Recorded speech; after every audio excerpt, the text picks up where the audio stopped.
Hello everyone, मेरा नाम प्रियांश है और आज की इस वीडियो में हम लोग डिस्कस करने वाले हैं ब्लड ट्रांसफ्यूजन के बारे में। इस वीडियो में हम लोग बात करेंगे about general information about blood transfusion, blood donation, blood grouping और ब्लड कंपोनेंट्स के बारे में। इसके साथ साथ हम लोग इस वीडियो में डील करेंगे कुछ ट्रांसफ्यूजन रिएक्शंस के बारे में और कुछ golden point related to blood transfusion जो कि कॉम्पिटेटिव एस्पेक्ट से बहुत इंपॉर्टेंट हो जाते हैं। उन सब चीज़ों के बारे में हम लोग इस वीडियो के अंदर डिस्कस करेंगे। सबसे पहले ये देखिए कि हमने यहाँ पर एक टर्म यूज की है, ब्लड ट्रांसफ्यूजन।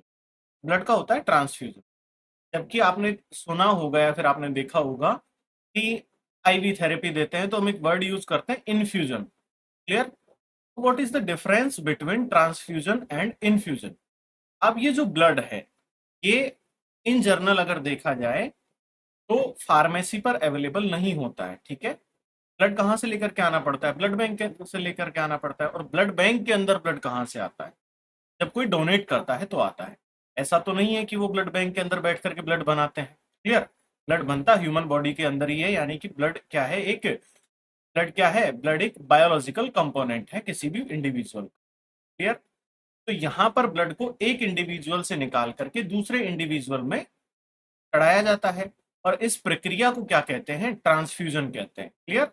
जबकि फार्मेसी पर कोई ड्रग अवेलेबल है, उस ड्रग को फार्मेसी से लेकर के जब किसी इंडिविजुअल को चढ़ाया जाए, इंट्रावेनसली दिया जाए, तो वो चीज क्या कहलाती है? वो चीज इन्फ्यूजन कहलाती है। क्लियर? अब हमारे सामने एक पॉइंट आया कि किसी एक पर्सन से हमने ब्लड लिया और किसी दूसरे पर्सन को दे दिया। क्लियर? तो यहां पर जो पर्सन दे रहा है, जो जिसका ब्लड लिया जाना है, जो कि एक हेल्दी इंडिविजुअल है, उसने क्या किया?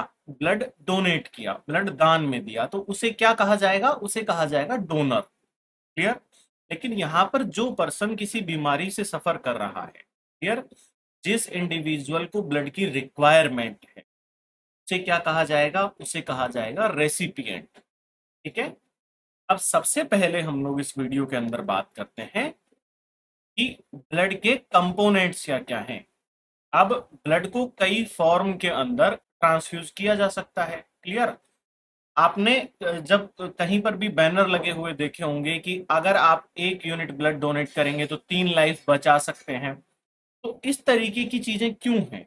इसकी एक वजह है कि ब्लड हमेशा होल ब्लड के फॉर्म में ट्रांसफ्यूज ना करके उसके पार्ट्स को अलग अलग सेपरेट करके और ट्रांसफ्यूज किया जाता है। क्लियर? अब उन पार्ट्स को क्या कहते हैं? ब्लड के कंपोनेंट्स कहते हैं। इन जर्नल टर्म से अगर मैं बात करूं तो ब्लड क्या है? ब्लड ओवरऑल किसी इंडिविजुअल की बॉडी का टोटल बॉडी वेट का 8% पार्ट क्या होता है? ब्लड होता है। ठीक है? अब ब्लड के अंदर 45% होते हैं फॉर्म्ड एलिमेंट्स। फॉर्म्ड एलिमेंट्स या फिर हम कह सकते हैं कि सेल्यूलर कंपोनेंट्स कितने परसेंट होते हैं? 45% होते हैं। इसके अलावा उसके अंदर होता है 55% प्लाज्मा। अब जो प्लाज्मा है किसी इंडिविजुअल का, वो 3 चीजों से मिलकर के बना होता है। पहली चीज है प्लाज्मा प्रोटीन, दूसरी चीज है वाटर और तीसरी चीज है कुछ सॉल्यूएंट्स जो कि उसके अंदर घुले हुए होते हैं। ठीक है? प्लाज्मा प्रोटीन्स के अंदर आते हैं एल्ब्यूमिन, ग्लोब्यूलिन, फिब्रिनोजन और प्रोथ्रोम्बिन। ठीक है? ये तो हो गए प्लाज्मा प्रोटीन। इसके अलावा जो सॉल्यूएंट्स होते हैं वो होते हैं जैसे कि आयंस हो गए, न्यूट्रिएंट्स हो गए, वेस्ट प्रोडक्ट हो गए, या फिर ब्लड के अंदर डिसॉल्व्ड गैसेज हो गई। तो ये सारी की सारी चीजें किसके अंदर आती हैं? अदर सॉल्यूएंट्स के अंदर आती हैं। ठीक है? वाटर तो वाटर है। अब अगर हम दूसरी तरफ देखें कि ब्लड का सेल्यूलर कंपोनेंट क्या कहता है, तो ब्लड के सेल्यूलर कंपोनेंट के अंदर 3 तरीके की सेल्स प्रेजेंट होती हैं। पहली सेल्स होती हैं प्लेटलेट्स। ठीक है? सेकंड नंबर पे आती हैं इरिथ्रोसाइट्स और थर्ड नंबर पे आती हैं ल्यूकोसाइट्स। ल्यूकोसाइट्स भी आगे जाकर के 2 तरीके की होती हैं, ग्रेन्युलोसाइट्स और एग्रेन्युलोसाइट्स। जिनके सेल सरफेस पर ग्रेन्यूल्स प्रेजेंट होते हैं ग्रेन्युलोसाइट्स होती है, जिनके सेल सरफेस पर ग्रेन्यूल्स एब्सेंट होते हैं एग्रेन्युलोसाइट होती है। तो ये तो हो गया in terms of anatomy. Anatomy की टर्म्स में ब्लड के कंपोनेंट क्या क्या होते हैं। ठीक है? अब हम लोग देखेंगे कि इन ट्रांसफ्यूजन के टर्म्स में, ठीक है, हम लोग जो ब्लड का ट्रांसफ्यूजन करते हैं उसके टर्म्स में जो ब्लड है उसके कौन कौन से कंपोनेंट होते हैं या फिर ब्लड को किन किन कंपोनेंट के फॉर्म में ट्रांसफ्यूज किया जा सकता है। ठीक है, अब सबसे पहले कंपोनेंट आता है PRBC, packed red blood sales. ठीक है, सेकंड नंबर पे होल ब्लड आता है। ठीक है, पूरा के पूरा ब्लड जैसा डोनर से लिया वैसा के वैसा रेसिपिएंट को दे दिया। क्लियर। नेक्स्ट आती है प्लेटलेट्स, यानी कि सेल सेपरेशन टेक्निक्स का इस्तेमाल करके होल ब्लड के अंदर से क्या अलग कर ली हैं, प्लेटलेट्स अलग कर ली हैं और उसके बाद में किसी डोनर के लिए इश्यू कर दी गई है। क्लियर। इसके अलावा होता है एफएफपी, फ्रेश फ्रोजन प्लाज्मा। ठीक है, नेक्स्ट आते हैं क्रायोप्रेसिपिटेट्स, इसके अलावा ग्रेन्युलोसाइट्स और एल्ब्यूमिन। क्लियर। एल्ब्यूमिन ब्लड का एक ऐसा कंपोनेंट है जिसका ट्रांसफ्यूजन नहीं किया जाता, एल्ब्यूमिन का इन्फ्यूजन किया जाता है। अब यहां पर मेरे इस कॉन्सेप्ट का मतलब ये है कि जो एल्ब्यूमिन है वो फार्मेसी पर अवेलेबल होता है, आप मेडिकल स्टोर की दुकान से जाकर के एल्ब्यूमिन खरीद के ला सकते हैं। ठीक है, तो ये हो गए इन जनरल बात किसकी, ब्लड कंपोनेंट्स की। क्लियर। अब इसके बाद में हम लोग बात करते हैं टाइप्स ऑफ डोनर की। जब हमने इसका इंट्रोडक्शन देखा ब्लड ट्रांसफ्यूजन का, तो मैंने आपको एक बात बताई कि हम इसको ट्रांसफ्यूजन क्यों टर्म कर रहे हैं, क्योंकि यहाँ पर ये ब्लड जो है वो किसी हेल्दी इंडिविजुअल की बॉडी से विड्रॉ किया जाएगा, उसकी बॉडी से निकाला जाएगा, तथा कोई जो बीमार पेशेंट है, ठीक है, कोई जो बीमार इंडिविजुअल है, कोई जो पेशेंट है जिसको रिक्वायरमेंट है ब्लड की, होल ब्लड की या फिर इसके किसी पर्टिकुलर कंपोनेंट की, उसके अंदर इसको ट्रांसफ्यूज किया जाएगा। ठीक है, तो जो ब्लड दे रहा है उसको हमने क्या कहा, उसको हमने कहा डोनर, जबकि जो ब्लड ले रहा है उसको क्या कहा हमने, रेसिपिएंट। अब यहाँ पर रेसिपिएंट कोई इंडिविजुअल कब बनता है, जब उसको डॉक्टर प्रेस्क्रिप्शन लिख देता है। ठीक है, जैसे कि किसी फिजिशियन ने लिखा कि आपको 2 यूनिट होल ब्लड की रिक्वायरमेंट है, 24 घंटे के अंदर आपको 1 यूनिट होल ब्लड लगेगा कंटिन्यूअस 2 दिन तक। ठीक है, तो यहां पर कोई पेशेंट क्या बन गया है, रेसिपिएंट बन गया। लेकिन अब डोनर कौन बन सकता है, ऐसा तो नहीं है कि हर आदमी का ब्लड लिया जा सके ब्लड बैंक के अंदर, इसीलिए डोनर सिलेक्शन के कुछ क्राइटेरियाज होते हैं। अब सबसे पहले हम लोग बात करेंगे कि डोनर होता क्या है और कितने तरीके का होता है। ठीक है, सबसे पहले आते हैं voluntary donor, donate blood on their own. ठीक है, सबसे पहली टर्म हम क्या पढ़ेंगे, वॉलेंट्री डोनर्स के बारे में। अब साहब वॉलेंट्री डोनर्स कौन होते हैं, आपने कई जगह पर ब्लड डोनेशन कैंप्स लगे हुए देखे होंगे। ठीक है, उन कैंप के अंदर जितने भी इंडिविजुअल ब्लड डोनेट करते हैं वो कौन है, वो वॉलेंट्री ब्लड डोनर्स हैं। या फिर चैरिटी के लिए जब कोई आदमी ब्लड डोनेट करता है तो वो क्या है, वो एक वॉलेंट्री ब्लड डोनेशन के अंदर आता है, जिसके बदले में उसे कोई दूसरा ब्लड ग्रुप का ब्लड इश्यू नहीं होता है ब्लड बैंक से। तो ये चीज तो हो गई वॉलेंट्री ब्लड डोनेशन, जो इंडिविजुअल कर रहा है वो हो गया वॉलेंट्री ब्लड डोनर। ठीक है, इसके बाद में आते हैं ऑटोलोगस डोनर्स। ठीक है, ऑटोलोगस डोनर्स कौन होते हैं साहब, autologous donors are patient who donate their own blood for self. ठीक है, फॉर एग्जाम्पल किसी आदमी की कोई मेजर सर्जरी होनी है 1 महीने बाद, क्लियर, और वो अपनी सर्जरी से 1 महीने पहले, प्री प्लान्ड सर्जरी से 1 महीने पहले ब्लड बैंक में जाकर के ब्लड डोनेट कर दे। ठीक है, उसी ब्लड, सेम ब्लड को 1 महीने बाद जब उसकी सर्जरी हो तो उस सर्जरी के दौरान इस्तेमाल के लिए वापस ब्लड बैंक इश्यू कर दे, तो ये प्रोसेस क्या कहलाता है, ऑटोलोगस डोनर। क्लियर। अब ये जो इंडिविजुअल है इसे ऑटोलोगस डोनर कहा जाएगा, और ये जो मैकेनिज्म काम में आया है इसे ऑटोलोगस डोनरिंग कहा जाएगा। क्लियर। नेक्स्ट हम लोग बात करते हैं रिप्लेसमेंट डोनर। रिप्लेसमेंट डोनर क्या होता है, donor from with in the patients own family और कम्युनिटी। क्लियर, किसी भी आदमी के परिवार का कोई सदस्य या फिर उसकी कम्युनिटी का कोई सदस्य, जैसे कि उसके फ्रेंड सर्कल का कोई भी, अगर उसका कोई दोस्त आकर के किसी आदमी के लिए ब्लड डोनेशन करे, से क्या कहा जाएगा? रिप्लेसमेंट डोनर कहा जाएगा। रिप्लेसमेंट डोनर क्यों कहेंगे साहब उसे? क्योंकि ऐसा तो नहीं है कि सेम ब्लड उस आदमी का हो, हमेशा ये पॉसिबिलिटी थोड़ी है। और अगर सेम ब्लड है तो भी ब्लड बैंक के अंदर एक प्रॉपर स्क्रीनिंग के बाद में ब्लड इश्यू किया जाता है। तो सेम ब्लड इश्यू नहीं किया जाता जो डोनर देता है। क्लियर? ब्लड कौन सा इश्यू किया जाता है? जिसकी स्क्रीनिंग कंप्लीट हो चुकी है उन लोगों के पास में, इस तरीके के ब्लड को वो क्या कर देते हैं? ब्लड बैंक से इश्यू कर देते हैं। तो यहां पर एक यूनिट ब्लड के बदले दूसरा यूनिट ब्लड दिया जा रहा है। इस वजह से हमने इसको क्या कहा?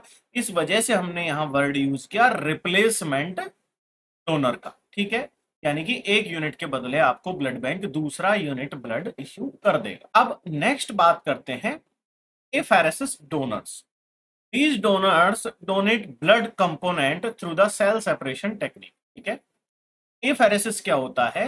एफेरेसिस होल ब्लड से किसी स्पेसिफिक कंपोनेंट को सेपरेट करने की प्रक्रिया को कहा जाता है। अब एफेरेसिस डोनर्स कौन होते हैं? जैसे किसी आदमी को सिंगल डोनर प्लेटलेट की एसडीपी की रिक्वायरमेंट है। क्लियर? तो हमने डोनर के अंदर से क्या निकाली? प्लेटलेट्स निकाली, बाकी होल ब्लड नहीं निकाला।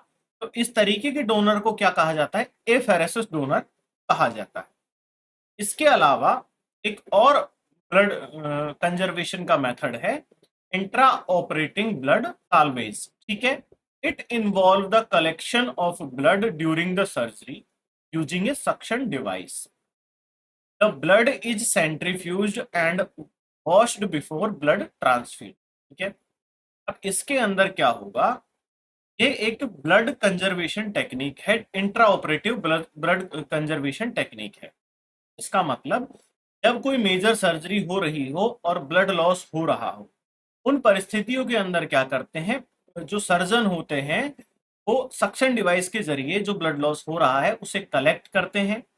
कलेक्ट करने के बाद में उसे लेबोरेटरी में भेजा जाता है। यहाँ पर ब्लड बैंक इस तरीके के काम को नहीं करते हैं। अब अगर जहां भी हो रहा है, फॉर एग्जांपल ब्लड बैंक के अंदर हो रहा है, ठीक है, तो ब्लड बैंक के अंदर क्या करेंगे? हम लोग उस ब्लड को जो हमने कलेक्ट किया है उसको भेजेंगे इंट्रा ऑपरेटिवली। जो ब्लड कलेक्ट किया है उसको भेजा जाएगा। साथ साथ वहां पर क्या होगा कि उस ब्लड को सेंट्रीफ्यूज करके उसके अंदर से क्या करेंगे? वो लोग red blood, concentrated red blood sales को वॉश करके, वॉश करने से यहाँ पर मेरा मतलब है कि वहां पर कोई फॉरेन एंटीजन प्रेजेंट नहीं होना चाहिए। इसके साथ साथ वहां पर क्या नहीं होना चाहिए? किसी भी तरीके का कोई क्लॉट नहीं होना चाहिए। तो उसे वॉश करके सेंट्रीफ्यूज करके वापस ऑपरेशन थिएटर में भेजा जाएगा, जहां पर सर्जन उसे इंट्रा ऑपरेटिवली ट्रांसफ्यूज करेंगे या फिर इस ब्लड को पोस्ट ऑपरेटिवली भी ट्रांसफ्यूज किया जा सकता है। तो इस तरीके का जो डोनेशन है इसे कहा जाता है इंट्रा ऑपरेटिव ब्लड साल्वेज। ठीक है, इसके अलावा ये तो हो गए लीगल फॉर्मेट, किन किन लीगल तरीके से एक कोई भी इंडिविजुअल ब्लड डोनेट कर सकता है या फिर ब्लड को किस तरीके से कंजर्व किया जा सकता है। अब इसके अलावा कुछ इलीगल तरीके भी हैं। ठीक है, अब एक और डोनर आते हैं जिनको कहा जाता है प्रोफेशनल ब्लड डोनर या फिर कॉमर्शियल ब्लड डोनर। ठीक है, जो प्रोफेशनल ब्लड डोनर्स हैं वो क्या करते हैं? पैसे के बदले में ब्लड डोनेट करते हैं। ठीक है, इंडिया के अंदर ब्लड डोनेशन का ये जो मेथड है ये इलीगल है लेकिन फिर भी वाइडली एक्सेप्टेबल है। ठीक है, बहुत सारे लोगों में ब्लड डोनेशन को लेकर के बहुत तरीके से मिथ जो है वो फैले हुए हैं। इस वजह से लोग क्या करते हैं? पैसे देकर के किसी से भी ब्लड डोनेट करवा लेते हैं। ठीक है? तो यहां तक तो हुई बात ब्लड डोनेशन की। इसके अलावा एक और डोनेशन होता है डेजिग्नेटेड डोनर्स। ठीक है, द डोनेशन ऑफ ब्लड और blood component that is designated for a specific person. अगर आपने क्लिनिकल फील्ड में काम किया है तो वहां पर आपने देखा होगा कि एक फॉर्म पर साइन करवाया जाता है पेशेंट का और ब्लड डोनर का।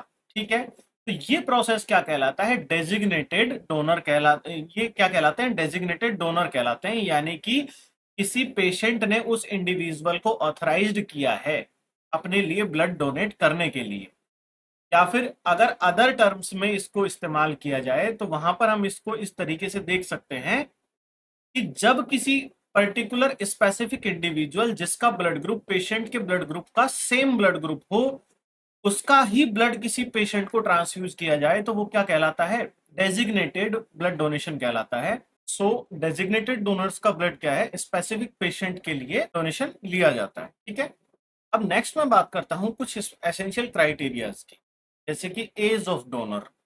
अगर डोनर की एज क्या होनी चाहिए, तो डोनर की एज है वो 18 टू 60 ईयर के बीच में होनी चाहिए, 18 से 60 साल के आदमी के बीच में होनी चाहिए। लेकिन अगर कोई आदमी रेगुलर इंटरवल पर ब्लड डोनेशन करता है, ठीक है, तो उस आदमी को 65 ईयर्स तक भी हम लोग क्या कर सकते हैं? डोनेशन ले सकते हैं। नेक्स्ट अगर मैं बात करूं हीमोग्लोबिन ऑफ डोनर की, तो किसी भी डोनर का जो हीमोग्लोबिन है वो 12.5 से ज्यादा होना चाहिए। ठीक है, तो यहां तक हम लोगों ने बात की कि ब्लड के कंपोनेंट्स क्या क्या हो सकते हैं। उसके बाद में हम लोगों ने बात की कौन कौन ब्लड डोनेट कर सकता है। ठीक है, ये तो हो गया डोनर सिलेक्शन एरिया। इसके अंदर कुछ चीजें और इंपॉर्टेंट हैं जो आती हैं, जैसे कि अलावा इसमें कुछ और चीजें भी आती हैं।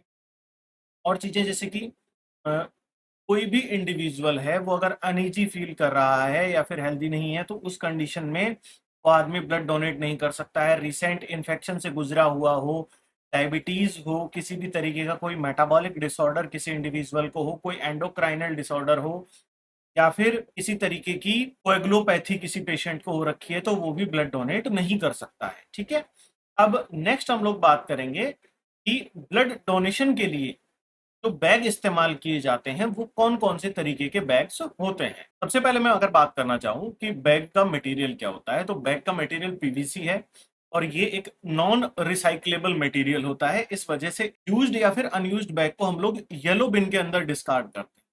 ठीक है, अब मैं बात करूं कि बैग कितने तरीके के होते हैं, तो 3 तरीके के बैग यूजुअली ब्लड बैंक के अंदर इस्तेमाल किए जाते हैं। इनको डिवाइडेड किया गया है नंबर ऑफ बैग के साथ में। जिस बैग के अंदर ब्लड कलेक्ट किया जाता है प्राइमरीली, सबसे पहले ब्लड जिस बैग के अंदर आता है उस बैग को कहते हैं मदर बैग, तथा उसके साथ में जो बैग अटैच्ड होते हैं वो होते हैं कंपोनेंट बैग्स। ठीक है, सबसे पहले मैं बात करूं डबल बैग की। ठीक है, डबल बैग के अंदर जैसा कि नाम में पता लग रहा है कि 2 बैग होते हैं।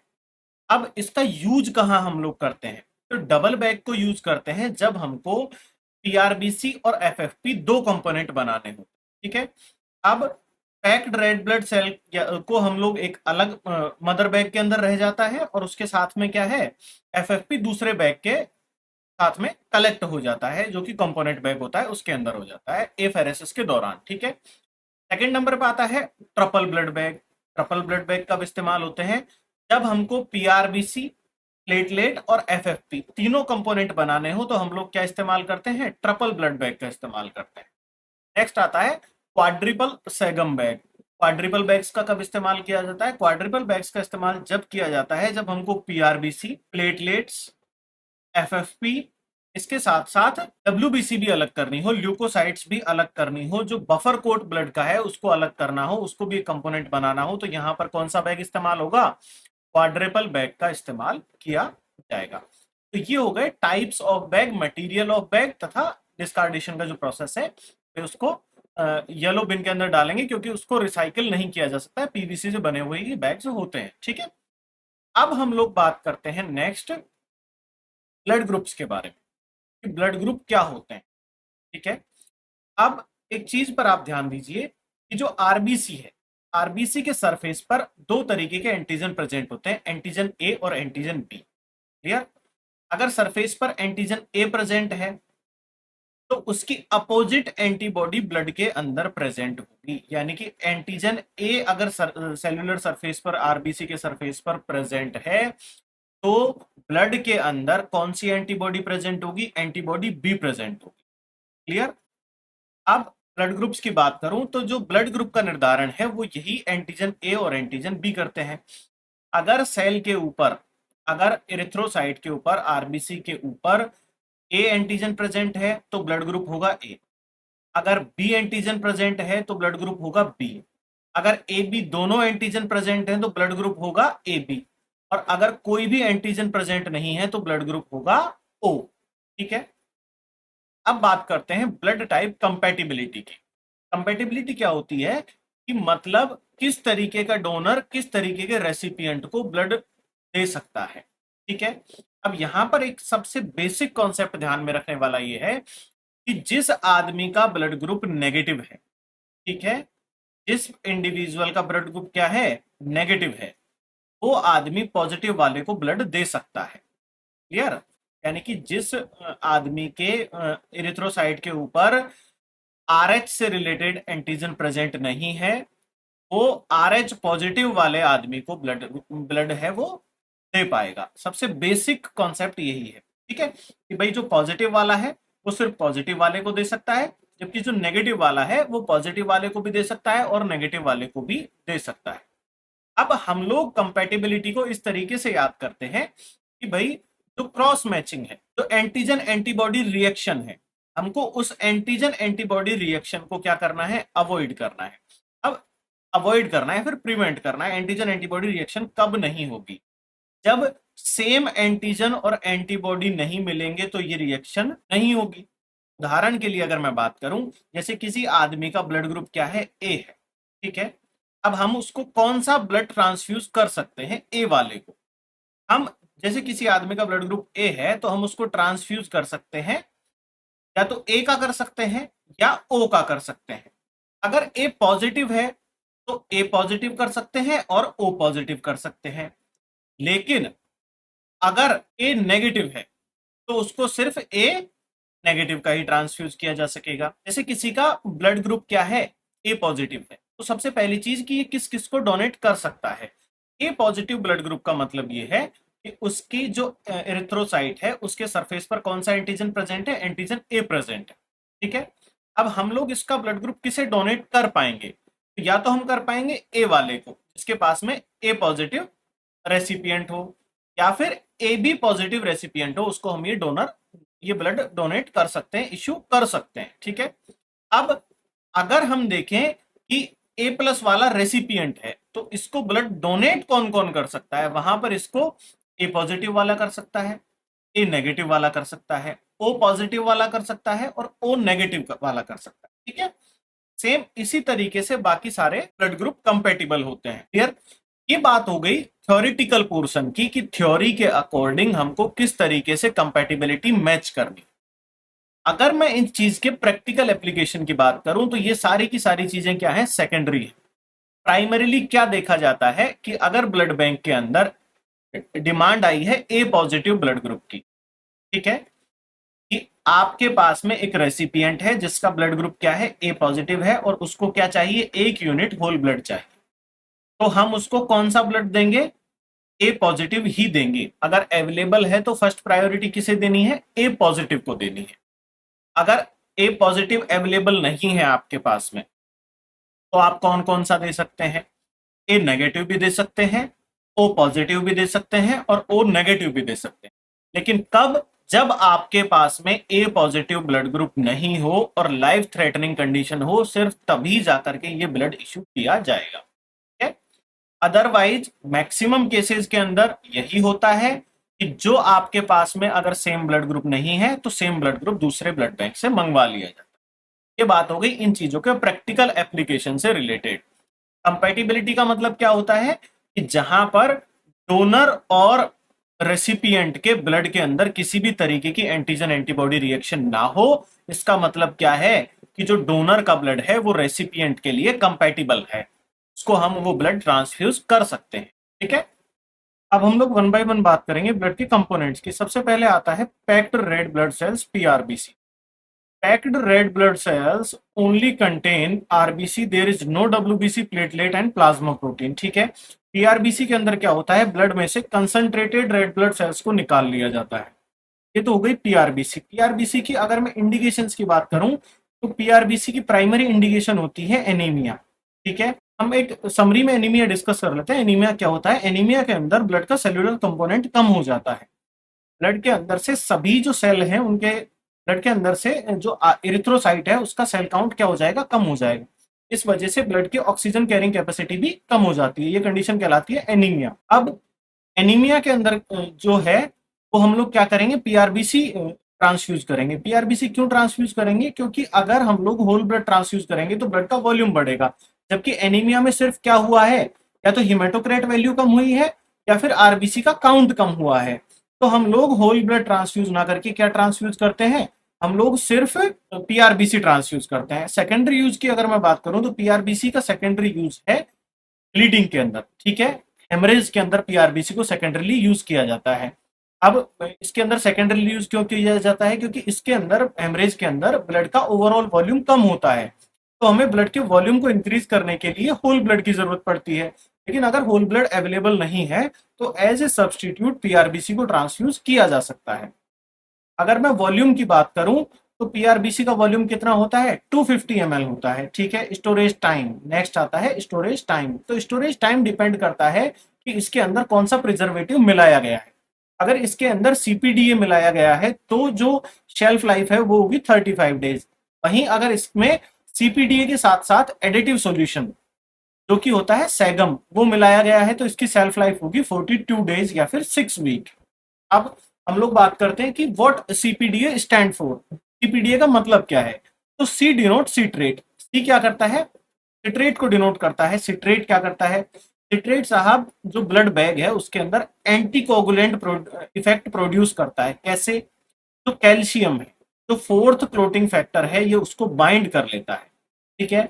और free calcium, free extra cellular calcium को क्या कर लेगा, अपने साथ बाइंड कर लेगा। जब ये उसे अपने साथ बाइंड कर लेगा तो क्लोटिंग कैस्केड क्या हो जाएगा, इंटरप्ट हो जाएगा तथा ब्लड क्लोटिंग नहीं होगी। नेक्स्ट आता है फॉस्फेट। फॉस्फेट क्या करता है? फॉस्फेट मेटाबॉलिज्म में हेल्प करता है, एनर्जी प्रोडक्शन में हेल्प करता है। D dextrose. डेक्सट्रोज क्या करेगा? जब ब्लड आपकी बॉडी के अंदर है तो उस वक्त ब्लड क्या हो रहा है, आपकी आपके जो एनर्जी सोर्स हैं, आपके जो सेम एनर्जी सोर्स हैं, उन एनर्जी सोर्सेज से क्या कर रहा है, एनर्जी ले रहा है। ब्लड की सेल्स हैं वो आप जो खाना खा रहे हैं उससे एनर्जी उनको मिल रही है, लेकिन ब्लड बैग में तो कोई खाना नहीं जा रहा। तो वहां पर हम लोग क्या करते हैं, डेक्सट्रोज जो कि क्या है, एक डाइसेकेराइड है, उसको ऐड करके रखते हैं ताकि उसको एनर्जी मिलती रहे। इसके अलावा next A for, A stand for adenine. ये क्या करता है, ये भी जो मेटाबॉलिज्म है उसके अंदर हेल्प करता है, एटीपी प्रोडक्शन के अंदर हेल्पफुल है। नेक्स्ट हम लोग बात करते हैं कि भैया ये तो हो गया 35 डेज का। अब हमको ब्लड को 42 डेज तक रखना है तो उसको किस में रखना पड़ेगा, सैगम के अंदर रखना पड़ेगा। तो सैगम प्लस सीपीडीए के अंदर जो ब्लड की शेल्फ लाइफ है वो कितनी हो जाती है, वो हो जाती है 42 डेज तक। अब इसके अंदर सैगम में क्या क्या होता है, एस स्टैंड फॉर सेलाइन। एस क्या है, सेलाइन है। अब सेलाइन क्या करता है, सेलाइन ब्लड की विस्कोसिटी को मेंटेन करके रखता है, ब्लड का जो कंसंट्रेशन है उसको मेंटेन करके रखता है। A stand for adenine. A for adenine. Adenine क्या करेगा, अगेन ये एटीपी प्रोडक्शन में हेल्प करता है, मतलब कि ये जो मेटाबॉलिज्म है उसके अंदर हेल्प करता है। कि ग्लूकोज, जब भैया हम 7 दिन तक इसको ज्यादा वाइबल रखना चाहते हैं तो हमको इसको क्या करना पड़ेगा, फूड सोर्सेज भी ज्यादा देने पड़ेंगे, ठीक है, एनर्जी सोर्स भी ज्यादा देना पड़ेगा। नेक्स्ट आता है मैनिटॉल। मैनिटॉल यहाँ पर क्या करता है, मैनिटॉल जो है वो वैसे तो एक ऑस्मोटिक डायूरेटिक है, लेकिन यहाँ पर मैनिटॉल का रोल ये है कि मैनिटॉल क्या करेगा, मैनिटॉल जो सेल्यूलर कंपोनेंट है ब्लड का, उसकी सेल्स की इंटीग्रिटी को मेंटेन रखेगा तथा हीमोलाइसिस को प्रिवेंट करेगा, हीमोलाइसिस नहीं होने देगा। तो ये बात हो गई सीपीडीए और सैगम की। अब हम लोग बात करते हैं कि पीआरबीसी का ट्रांसफ्यूजन टाइम क्या है, पीआरबीसी को कितनी देर के अंदर ट्रांसफ्यूज कर देना चाहिए। तो पीआरबीसी का ट्रांसफ्यूजन टाइम है 2 आवर्स टू 4 आवर्स, 2 घंटे से 4 घंटे के बीच में इसको ट्रांसफ्यूज कर देना चाहिए। अगर मैं मैक्सिमम ड्यूरेशन की बात करूं तो 4 आवर्स है। अगर इससे ज्यादा बढ़ गया तो जो ब्लड है, ब्लड क्या है, एक बहुत अच्छा कल्चर मीडिया है, और अगर इसका ब्लड का टेम्परेचर बढ़ेगा तो बैक्टीरियल ग्रोथ के लिए बैक्टीरियाज को एक ऑप्टिमम टेम्परेचर मिल जाएगा, जिससे इसमें क्या होगी, बैक्टीरियल ग्रोथ होगी। और ये बैक्टीरियल ग्रोथ क्या करेगी, ये बैक्टीरियल ग्रोथ सेप्टिसीमिया को लीड करेगी, जिससे सेप्टिक शॉक भी हो सकता है। तो इस वजह से हमको क्या करना है, मैक्सिमम 4 आवर्स के अंदर जो पीआरबीसी है उसको ट्रांसफ्यूज कर देना है। अब अगर मैं मिनिमम ड्यूरेशन की बात करूं तो कोई मिनिमम ड्यूरेशन नहीं होता। अगर किसी इंडिविजुअल को बहुत मैसिव इंजरी हुई है, बहुत मैसिव हेमरेज हो गया है, तो विद इन मिनट्स भी ब्लड ट्रांसफ्यूज किया जा सकता है, मिनट्स के अंदर भी होल ब्लड को इन्फ्यूज किया जा सकता है। क्योंकि सेम इसी तरीके से किसी भी ब्लड कंपोनेंट का मिनिमम टाइम ड्यूरेशन नहीं होता है। मिनिमम 0 टाइम ड्यूरेशन है, आप तुरंत किसी भी ब्लड का रैपिड ट्रांसफ्यूजन भी कर सकते हैं in very emergency, very critical situation. ठीक है, अब मैं बात करूं स्टोरेज टेम्परेचर की, तो ब्लड का स्टोरेज टेम्परेचर क्या है, 2 डिग्री टू 6 डिग्री सेंटीग्रेड। अगर ब्लड के अंदर आरबीसी है और वो आपको स्टोर करना है, दो कंपोनेंट के अंदर प्रेजेंट होता है, होल ब्लड के अंदर होता है, पीआरबीसी के अंदर होता है, तो स्टोरेज टेम्परेचर कितना रहेगा, 2 डिग्री टू 6 डिग्री रहेगा। और ट्रांसफ्यूजन का टाइम क्या रहेगा, 2 आवर टू 4 आवर रहेगा मैक्सिमम। थेरेप्यूटिक आउटकम या फिर इफेक्टिवनेस की अगर मैं बात करूं तो 1 यूनिट पीआरबीसी का ट्रांसफ्यूजन से 1 ग्राम हीमोग्लोबिन बढ़ जाता है। लेकिन अर्ली ट्रांसफ्यूजन अगर हुआ, जैसे आज किसी जो डोनर ने ब्लड डोनेट किया और आपने कल रेसिपिएंट को दे दिया, तो उस कंडीशन में इफेक्टिवनेस ज्यादा होगी, हीमोग्लोबिन ज्यादा बढ़ेगा। और अगर ये डिले हुआ, ये नियर एक्सपायरी हुआ, तो हीमोग्लोबिन कम बढ़ेगा। ठीक है, नेक्स्ट मैं बात करूं कि भैया if a patient have a non previous history of transfusion reactions, अगर किसी पेशेंट की क्या है, ट्रांसफ्यूजन रिएक्शन की हिस्ट्री है, तो आप क्या करोगे, हम लोग वॉश्ड पीआरबीसी यूज करते हैं। क्या हमने कंपैटिबिलिटी टेस्ट की है, किसके लिए, एंटीजन ए के लिए और एंटीजन बी के लिए। लेकिन इनके अलावा भी ब्लड के अंदर बहुत तरीके के एंटीजन प्रेजेंट होते हैं जो कि क्या कर सकते हैं, जो कि एंटीजन एंटीबॉडी रिएक्शन को ट्रिगर कर सकते हैं। अगर किसी इंडिविजुअल में इस तरीके की घटना पहले हो चुकी है, तो हम लोग वो जो एक्सेसिव एंटीजन्स होते हैं उनको निकालने के लिए क्या करते हैं, आरबीसी को वॉश करते हैं और उसके बाद में ब्लड को ट्रांसफ्यूज करते हैं। नेक्स्ट मैं बात करूं हिमेटोक्रेट वैल्यू की, तो हिमेटोक्रेट वैल्यू क्या होती है, total percentage of RBC. RBC का टोटल परसेंटेज क्या कहलाता है, हिमेटोक्रेट कहलाता है। अगर मैं हिमेटोक्रेट वैल्यू की नॉर्मल बात करूं अडल्ट मेल के अंदर, तो नॉर्मल वैल्यू कितनी होती है, 42 टू 48%, और अडल्ट फीमेल के अंदर 36 टू 42% होती है। ठीक है, अगर आपको निकालनी है हिमेटोक्रेट वैल्यू, तो आप लोग क्या करेंगे, किसी भी इंडिविजुअल के हीमोग्लोबिन को 3 से मल्टीप्लाई कर देंगे, तो उसकी हिमेटोक्रेट वैल्यू आ जाएगी। नेक्स्ट हम लोग बात करते हैं होल ब्लड की। अब होल ब्लड के अंदर क्या है, डोनर से जो ब्लड विड्रॉ किया जाता है वो सेम ब्लड स्क्रीनिंग प्रोसेस के बाद में किसी रेसिपिएंट के लिए इश्यू कर दिया जाता है। इसके अंदर से कोई भी कंपोनेंट है वो सेपरेट नहीं किया जाता है। ठीक है, अब अगर मैं इसकी इंडिकेशंस की बात करूं, इसके यूजेस की बात करूं, तो अगेन सेम चीज रहेगी कि इसका प्राइमरी यूज क्या है, हेमरेज है, और सेकेंडरी यूज क्या है, एनीमिया है। ठीक है, जैसा कि हम लोगों ने पीआरबीसी के मैटर में भी बात की थी कि पीआरबीसी कब देंगे, जबकि ब्लड का सेल्यूलर कंपोनेंट कम हो जाए, और होल ब्लड कब देंगे, जब ओवरऑल ब्लड का वॉल्यूम कम हो जाए। ठीक है, अब हमारे सामने यहाँ पर हेमरेज की कंडीशन में क्या होता है कि ओवरऑल वॉल्यूम कम हो जाता है, इस वजह से हम लोग क्या करते हैं, होल ब्लड ट्रांसफ्यूज करना प्रीफर करते हैं। ठीक है, अगर हमने यहाँ पर अगर हमने ये जो हेमरेज की कंडीशन है इसके अंदर पीआरबीसी प्रेफर की, तो पीआरबीसी क्या करेगी, ब्लड की विस्कोसिटी को बढ़ा देगी। इसकी वजह से क्या होगा, ऑक्सीजन की जो सप्लाई है वो रिलेटिवली डिक्रीज हो जाएगी। अगर नेक्स्ट मैं बात करूं वॉल्यूम की, तो होल ब्लड का वॉल्यूम दो तरीके से हो सकता है, यानी कि 1 यूनिट होल ब्लड के अंदर 350 ml ब्लड भी हो सकता है और 450 ml ब्लड भी हो सकता है। ठीक है, ये दो डिफरेंट साइज के बैग्स आते हैं। अब अगर मैं बात करूं कि 350 ml अगर हमको ब्लड स्टोर करना है, 350 ml अगर हमको ब्लड विड्रॉ करना है, तो उस कंडीशन में हम 350 ml के साथ में क्या करेंगे, 14% सीपीडीए यानी कि प्रिजर्वेटिव सॉल्यूशन ऐड करेंगे, जिससे बैग का टोटल वॉल्यूम कितना हो जाएगा, ऑलमोस्ट 400 ml। ठीक है, यहाँ पर अगर सेम टाइम में मैं बात करूं कि भैया हमको 450 ml ब्लड लेना है, तो 450 ml ब्लड की कंडीशन में क्या होगा कि 450 ml plus 14% CPDA equal to 513 ml। ठीक है, 513 ml ब्लड हो जाएगा। राउंड फिगर में अगर मैं बात करूं तो 500 ml ब्लड इस यूनिट के अंदर 500 ml टोटल बैग का वॉल्यूम होगा, जिसके अंदर ब्लड का वॉल्यूम कितना होगा, 450 ml।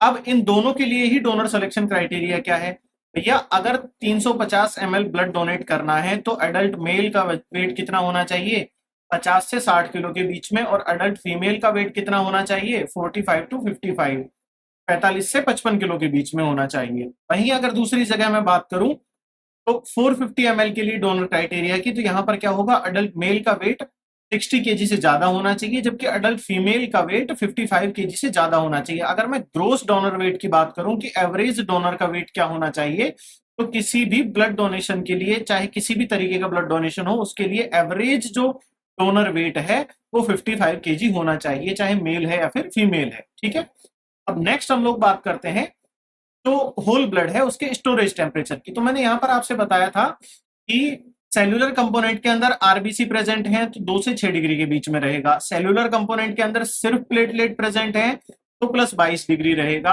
और अगर ए सेल्यूलर कंपोनेंट है तो उसके लिए -40 डिग्री सेंटीग्रेड टेम्परेचर पर उनको रखा जाता है। ठीक है, अगर मैं ट्रांसफ्यूजन टाइम की बात करूं तो अगेन ट्रांसफ्यूजन टाइम सिमिलर है पीआरबीसी के, यानी कि 2 hours to 4 hours maximum time के अंदर हमको क्या कर देना है, होल ब्लड ट्रांसफ्यूज कर देना है। मिनिमम टाइम अगेन इसके लिए भी 0 रहने वाला है।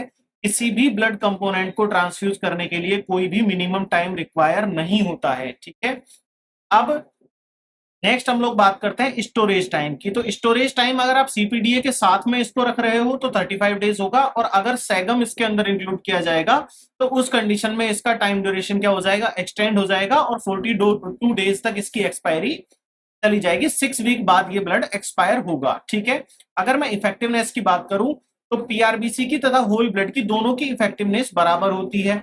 अगर मतलब ग्रॉस ये दोनों ही पीआरबीसी और जो होल ब्लड है ये ग्रॉस 1 ग्राम हीमोग्लोबिन बढ़ा देते हैं। अगर आपने अर्ली ब्लड ट्रांसफ्यूजन किया है, जैसे कि आज डोनर ने ब्लड डोनेट किया और कल आपने रेसिपिएंट को ट्रांसफ्यूज कर दिया, तो उस कंडीशन में रिलेटिवली हीमोग्लोबिन ज्यादा बढ़ेगा। लेकिन अगर आपने लेटर किया, नियर एक्सपायरी ब्लड ट्रांसफ्यूज किया, तो उस कंडीशन में क्या होगा, हीमोग्लोबिन कम बढ़ेगा। लेकिन अगर मैं ऑन एन एवरेज की बात करूं तो 1 ग्राम हीमोग्लोबिन बढ़ेगा तथा एचसीवी हिमेटोक्रेट वैल्यू का कंसेंट्रेशन कितना बढ़ेगा, 3% हिमेटोक्रेट कंसेंट्रेशन बढ़ जाएगी। नेक्स्ट हम लोग बात करते हैं एफएफपी की या फिर फ्रेश फ्रोजन प्लाज्मा की। ठीक है, अगर मैं इन जनरल बात करूं तो ये क्या है, ब्लड का ए सेल्यूलर कंपोनेंट है। अगर ब्लड में से ब्लड की सेल्स निकाल ली जाए तो बची हुई जो चीज आती है वो सारी की सारी किसके अंदर आती है, वो सारी की सारी एफएफपी के अंदर आती है। ठीक है, एफएफपी के अंदर क्या क्या हो सकता है, इसको दूसरे नाम से भी जाना गया है प्लाज्मा एक्सपेंडर। ये क्या करता है, प्लाज्मा की वॉल्यूम को बढ़ा देता है। ठीक है, it contain protein, clotting factor, electrolytes, hormones and enzymes. ठीक है, इसके अंदर क्या क्या होता है, प्रोटीन होते हैं, क्लोटिंग फैक्टर्स होते हैं, इलेक्ट्रोलाइट्स होते हैं, कुछ हार्मोन्स होते हैं तथा एंजाइम्स होते हैं। ठीक है, except blood cells it contain every blood content. ठीक है, ब्लड सेल्स के अलावा इसमें क्या होता है, हर तरीके का कंटेंट प्रेजेंट होता है, जैसे कि प्लाज्मा प्रोटीन्स हो गए, क्लोटिंग फैक्टर्स हो गए, इलेक्ट्रोलाइट्स हो गए, और हार्मोन्स तथा एंजाइम वगैरह हो गए। ठीक है, अगर मैं इसके वॉल्यूम की बात करूं तो एफएफपी का वॉल्यूम रहता है 200 टू 250 ml। एक यूनिट एफएफपी के अंदर 200 टू 250 ml रहता है। ठीक है, यूज या फिर इंडिकेशंस की बात की जाए तो यहाँ पर इसका यूज क्या है, प्लाज्मा डिप्लीशन में, यानी कि प्लाज्मा का वॉल्यूम कम हो गया है या फिर क्लोटिंग फैक्टर डेफिशिएंसी है। किसी कंडीशन में क्लोटिंग फैक्टर डेफिशिएंसी हो जाए, जैसे कि हेमोफीलिया या फिर कोई अदर कोएगुलोपैथी हो जाए, उस कंडीशन में भी हम क्या कर सकते हैं, पेशेंट को एफएफपी ट्रांसफ्यूज कर सकते हैं। ठीक है, ट्रांसफ्यूजन टाइम की बात की जाए तो ट्रांसफ्यूजन टाइम होता है 15 टू 30 मिनट्स। ठीक है, 15 से 30 मिनट के अंदर इसको क्या कर देना है, ट्रांसफ्यूज कर देना है। स्टोरेज टाइम की बात की जाए तो स्टोरेज टाइम एफएफपी का रहता है 1 ईयर। ठीक है, 1 साल का स्टोरेज टाइम रहता है।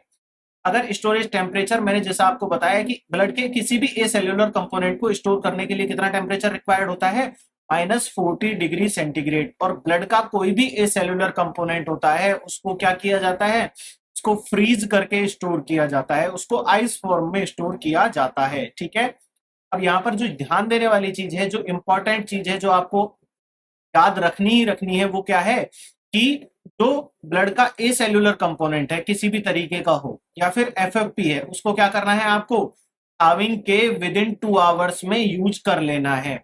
इसका मतलब वो आइस फॉर्म में है, उसको पिघला करके आपको कितने ड्यूरेशन के अंदर यूज कर लेना है, 2 घंटे के अंदर उसको इस्तेमाल कर लेना है, अदरवाइज वो खराब हो जाएगा, उसे यूज नहीं किया जा सकेगा। ठीक है, नेक्स्ट हम लोग बात करते हैं प्लेटलेट्स की। ठीक है, प्लेटलेट्स क्या है, ब्लड का सेल्यूलर कंपोनेंट है, लेकिन यहाँ पर क्या है, 1 यूनिट प्लेटलेट के अंदर क्या प्रेजेंट होता है, सिर्फ प्लेटलेट प्रेजेंट होता है। यूज कहाँ करेंगे, जहां प्लेटलेट का काउंट कम हो जाए, थ्रोम्बोसाइटोपिनिया की कंडीशन पैदा हो जाए, 1.5 लाख से कम अगर किसी इंडिविजुअल का प्लेटलेट काउंट चला जाए तो उस कंडीशन में उसको क्या किया जाता है, प्लेटलेट्स ट्रांसफ्यूज की जाती हैं। कब कब जा सकता है, कुछ आइडल एग्जांपल्स हैं कि भैया हेमोरेजिक डेंगू हो जाए किसी को, इडियोपैथिक थ्रोम्बोसाइटिक परप्यूरा हो जाए, या फिर ए प्लास्टिक एनीमिया हो जाए। ठीक है, ए प्लास्टिक एनीमिया के अंदर यूजुअली पैनसाइटोपिनिया देखने के लिए मिलता है, जिसके अंदर क्या होता है, ओवरऑल जो सेलुलर कंपोनेंट है ब्लड का वो कम हो जाता है। इसलिए हम प्राइमरीली क्या प्रेफर करते हैं, होल ब्लड ट्रांसफ्यूज करना प्रेफर करते हैं, क्योंकि उसके अंदर एरिथ्रोसाइट्स भी होती हैं, उसके अंदर ल्यूकोसाइट्स डब्ल्यूबीसी भी होती हैं, और उसके अंदर क्या होती है, प्लेटलेट्स भी होती हैं, जो कि तीनों तरीके के सेलुलर कंपोनेंट का लेवल बढ़ाती है। यहां तक बात हो गई प्लेटलेट्स की जर्नल। ठीक है, अब हम लोग बात करेंगे प्लेटलेट्स के टाइप की। प्लेटलेट हो सकती है दो तरीके की, पहली रैंडम डोनर प्लेटलेट, दूसरी सिंगल डोनर प्लेटलेट। ठीक है, अब भैया रैंडम डोनर प्लेटलेट क्या होगी, कोई भी इंडिविजुअल आया, उसने ब्लड डोनेट किया, किसमें, ब्लड बैंक के अंदर। ठीक है, अब जब वो ब्लड बैंक में ब्लड डोनेट करके गया, उस डोनेशन के बाद में उसने जो ब्लड डोनेट कर दिया, उसके बाद में क्या हुआ कि वहां पर एफेरेसिस के जरिए उसमें से क्या निकाल ली गई, प्लेटलेट सेपरेट कर ली गई। तो अब जो एक यूनिट होल ब्लड है उसका वॉल्यूम ज्यादा से ज्यादा 350 ml, उससे भी ज्यादा अगर किया जाए तो 450 ml हो सकता है। इसीलिए उसमें से जब प्लेटलेट सेग्रीगेट की जाएंगी, उसमें से जब प्लेटलेट को एफेरेसिस किया जाएगा, तो उसका वॉल्यूम बहुत कम रहेगा, जो कि ऑलमोस्ट 50 to 60 ml रहता है। ठीक है, अब वहीं अगर मैं दूसरी तरफ बात करूं कि भैया सिंगल डोनर प्लेटलेट क्या होती है, सिंगल डोनर प्लेटलेट के अंदर क्या होता है, किसी एफेरेसिस डोनर्स का इस्तेमाल किया जाता है। इसके अंदर किसी इंडिविजुअल में से क्या निकाली जाती हैं, सिर्फ प्लेटलेट्स ही निकाली जाती हैं। अब जब आप प्लेटलेट्स निकालेंगे किसी इंडिविजुअल से, तो ओवरऑल इंडिविजुअल के ब्लड का वॉल्यूम क्या होगा, 5 to 6 लीटर होगा। तो यहाँ पर प्लेटलेट का वॉल्यूम भी क्या हो जाएगा, 5 to 6 टाइम हो जाएगा, जो कि ऑलमोस्ट 250 ml होता है।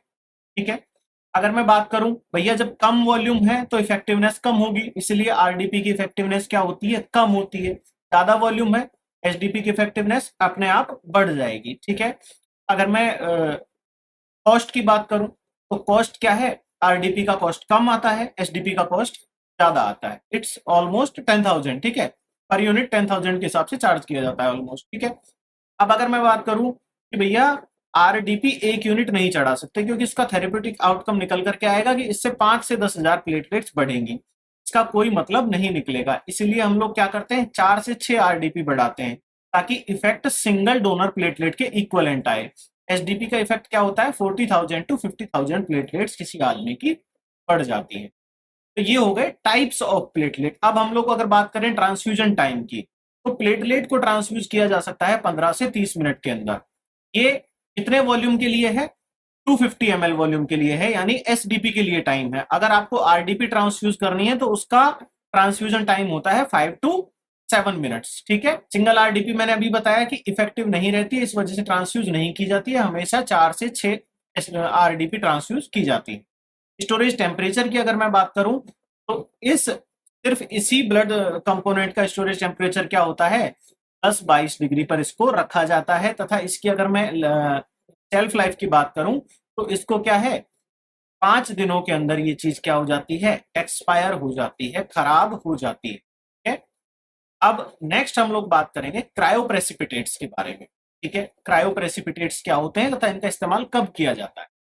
क्रायोप्रेसिपिटेट्स सेग्रीगेटेड फ्रॉम प्लाज्मा प्रोटीन्स। ठीक है, अगर मैं इन जनरल वे में कहूं तो एफएफपी के अंदर से हम लोगों ने क्या निकाल लिया है, क्रायोप्रेसिपिटेट निकाल लिया है। क्रायोप्रेसिपिटेट के अंदर आते कौन कौन सी चीजें हैं, it contain fibrinogen and anti haemophilic factor, यानी कि इसके अंदर सिर्फ 2 क्लोटिंग फैक्टर्स आते हैं। क्लोटिंग फैक्टर फर्स्ट जो कि क्या है, फिब्रिनोजन है, तथा क्लोटिंग फैक्टर 8th क्या है, एंटी हीमोफिलिक फैक्टर है। ठीक है, यूज कब करेंगे, जब हम एंटी हीमोफिलिक फैक्टर यूज कर रहे हैं, तो इस सीधी सी बात है कि उसका इंडिकेशन क्या होगा, हीमोफीलिया होगा। ठीक है, अब नेक्स्ट आता है ट्रांसफ्यूजन टाइम। भैया जो क्रायोप्रेसिपिटेट्स हैं इनका ट्रांसफ्यूजन टाइम क्या होगा, तो अगेन मैंने बात की कि ए सेलुलर कंपोनेंट्स हैं, उनका मैक्सिमम का ट्रांसफ्यूजन टाइम क्या होता है, 15 to 30 मिनट होता है, 15 से 30 मिनट का होता है। अगर हम लोग बात करें स्टोरेज टाइम की, तो इसका भी स्टोरेज टाइम क्या है, 1 साल है, सेम एज एफएफपी। और स्टोरेज की कंडीशन क्या है, तो -40 डिग्री सेंटीग्रेड पर स्टोर किया जाता है फ्रीजिंग फॉर्म में, सेम एज एफएफपी। यूज कितनी देर में कर लेना है, विद इन 2 आवर्स ऑफ थाविंग। तो बाकी सारी जो क्राइटेरिया है वो किसके जैसे रहेंगे, एफएफपी के जैसे ही रहेंगे। ठीक है, अब नेक्स्ट हम लोग बात करते हैं एल्ब्यूमिन की। तो एल्ब्यूमिन सिर्फ एक ऐसा ब्लड कंपोनेंट है जिसको ट्रांसफ्यूज नहीं किया जाता, जिसे क्या किया जाता है, इन्फ्यूज किया जाता है। इसकी एक बहुत खास वजह है। वजह क्या है भैया, जो एल्ब्यूमिन है वो फार्मेसी पर अवेलेबल होता है, ठीक है। यही एक ऐसा ब्लड कंपोनेंट है जो कि कहाँ मिल जाएगा, आपको मार्केट में मिल जाएगा, किसी मेडिकल स्टोर पे मिल जाएगा, ठीक है। यूज कब करते हैं, इट मेंटेन ऑनकोटिक प्रेशर। अगर किसी इंडिविजुअल का ऑनकोटिक प्रेशर किसी वजह से क्या हो जाए, डिस्टर्ब हो जाए, अल्टर हो जाए, तो उन परिस्थितियों में हम लोग क्या करेंगे, उन परिस्थितियों में हम लोग एल्ब्यूमिन का इस्तेमाल करते हैं, ठीक है। कौन कौन सी चीजें हो सकती हैं भैया जो ऑनकोटिक प्रेशर को कम कर देंगी, किसी भी वजह से अगर यूरिन के साथ में एल्ब्यूमिन निकल जाए या बॉडी के अंदर एल्ब्यूमिन का सिंथेसिस बंद हो जाए, दोनों ही चीजों के अंदर क्या देखने के लिए मिलेगा हमें, डिक्रीज एल्ब्यूमिन लेवल देखने के लिए मिलेगा, डिक्रीज सीरम एल्ब्यूमिन रेशियो देखने के लिए मिलता है, ठीक है। अब कब दे सकते हैं, इंडिकेशन क्या है, असाइटिस है, पेरिटोनियल कैविटी के अंदर अगर फ्लूइड भर जाए तो दे सकते हैं, एनासार्का के अंदर दे सकते हैं, लिवर फेलियर के अंदर दे सकते हैं, तथा हाइपोएल्ब्यूमिनिया के अंदर दे सकते हैं, ठीक है। इन सभी चीजों के अंदर दे सकते हैं। एनासार्का क्या होता है, जनरलाइज्ड एडिमा, किसी इंडिविजुअल की पूरी बॉडी के ऊपर अगर एडिमा हो जाए तो वो क्या है, एनासार्का होता है।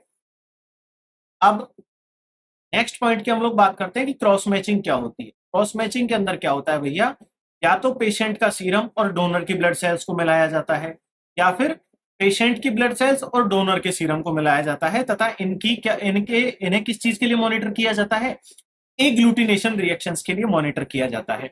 अगर इनमें से किसी में भी एग्लूटिनेशन हो गया तो इसका मतलब क्या है कि ब्लड कंपैटिबल नहीं है, वो जो डोनर है, पर्टिकुलर डोनर है, उसको उसका ब्लड उस जो वो पेशेंट है, जो रेसिपिएंट है, उसको नहीं दिया जा सकता है, उसको ट्रांसफ्यूज नहीं किया जा सकता है, वो दोनों आपस में ब्लड क्या है, कंपैटिबल नहीं है।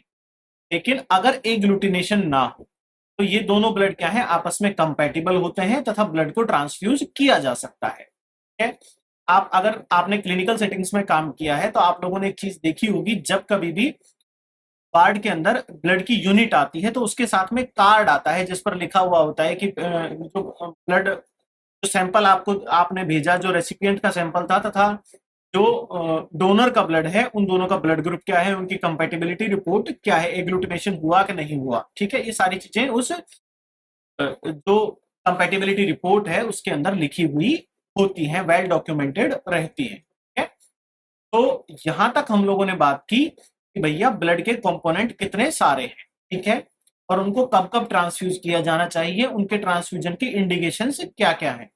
अब नेक्स्ट हम लोग इस वीडियो के अंदर बात करेंगे भैया, यहां तक तो बात हो गई कंपोनेंट की, अब ट्रांसफ्यूजन हो रहा है या फिर ट्रांसफ्यूजन होने के बाद में कौन कौन से रिएक्शंस हो सकते हैं, तो कॉम्प्लिकेशंस ऑफ ब्लड ट्रांसफ्यूजन की हम लोग यहाँ बात करने वाले हैं। सबसे पहला कॉम्प्लिकेशन क्या है, immediate transfusion reactions. Immediate transfusion reactions क्या होती हैं, अगर क्रॉस मैचिंग में कोई मिस्टेक हो जाए, ठीक है, और उस क्रॉस मैचिंग की मिस्टेक की वजह से क्या हो, हीमोलाइटिक रिएक्शंस ट्रिगर हो जाएं, तो इन्हें क्या कहा जाता है, एक्यूट इम्यून हीमोलाइटिक रिएक्शंस कहा जाता है। इसके अंदर क्या होता है, जो रेसिपिएंट की ब्लड सेल्स हैं वो डोनर के ब्लड के ऊपर अटैक करना शुरू कर देती हैं तथा हीमोलाइसिस ट्रिगर हो जाता है। अब इसके अंदर क्या होगा, अक्यूट इम्यून हीमोलाइटिक रिएक्शन होगी, जिसकी वजह से क्या चीजें हो सकती हैं, कैरेक्टराइज्ड बाय हीमोग्लोबिनीमिया, ठीक है। सबसे पहली चीज क्या होगी कि जो ब्लड के अंदर फ्री हीमोग्लोबिन है, जो आरबीसी के बाहर हीमोग्लोबिन होता है, उसका लेवल बढ़ जाएगा। दूसरी चीज क्या होगी, हीमोग्लोबिन यूरिया। हीमोग्लोबिन यूरिया क्यों होगा, जब ब्लड के अंदर हीमोग्लोबिन का लेवल बढ़ेगा तो यूरिन के अंदर उसका रीनल थ्रेशोल्ड क्या हो जाएगा, क्रॉस कर जाएगा वो रीनल थ्रेशोल्ड को, और यूरिन के साथ में बाहर आने लगेगा, ठीक है। इसके अलावा रीनल वैसोकंस्ट्रिक्शन होगा, नाइट्रस ऑक्साइड जो कि वेस्ट प्रोडक्ट्स हैं उनकी क्या होगी, स्केविंग होगी, ठीक है, बहुत लार्ज अमाउंट में प्रोड्यूस होंगे। उसके अलावा एक्यूट ट्यूबुलर नेक्रोसिस, जो कि रीनल ट्यूब्यूल्स हैं उनके अंदर क्या हो जाएगी, इंजरी होना शुरू हो जाएगी, तथा इसके साथ में इस वजह से जो है ओवरऑल रीनल फेल्योर की कंडीशन भी अराइज हो सकती है। अब अगर हम लोग बात करें कि एक्यूट इम्यून हीमोलाइटिक रिएक्शंस के सिम्टम क्या क्या हो सकते हैं, तो सबसे पहला सिम्टम देखने के लिए मिलेगा बैक पेन, ठीक है। अब यहां पर बैक पेन का हीमोलाइटिक रिएक्शन से क्या रिलेशन हो सकता है, तो जो रीनल है, जो किडनी है जिसके अंदर ये इतनी सारी मेजर कॉम्प्लिकेशंस हो रही हैं, वो क्या है, एक रेट्रोपेरिटोनियल ऑर्गन है।